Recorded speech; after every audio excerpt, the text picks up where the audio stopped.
اور اے نبی، ان کو آدم کے 2 بیٹوں حابیل اور قابیل کے حالات جو بالکل سچے ہیں پڑھ کر سنا دو کہ جب ان دونوں نے بارگاہ الہی میں ایک ایک نیاز پیش کی تو ایک کی نیاز تو قبول ہو گئی اور دوسرے کی قبول نہ ہوئی۔ تب قابیل حابیل سے کہنے لگا کہ میں تجھے قتل کر دوں گا۔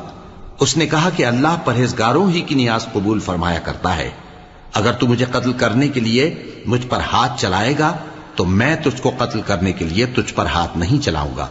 مجھے تو اللہ رب العالمین سے ڈر لگتا ہے، میں چاہتا ہوں کہ تو میرے گناہ کو بھی سمیٹ لے اور اپنے گناہ کو بھی، پھر تو اہل دوزخ میں سے ہو جائے، اور ظالموں کی یہی سزا ہے۔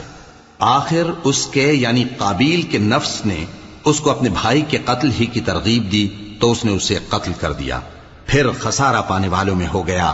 اب اللہ نے ایک کوا بھیجا جو زمین کریدنے لگا تاکہ اسے دکھائے کہ اپنے بھائی کی لاش کو کیسے چھپائے۔ کہنے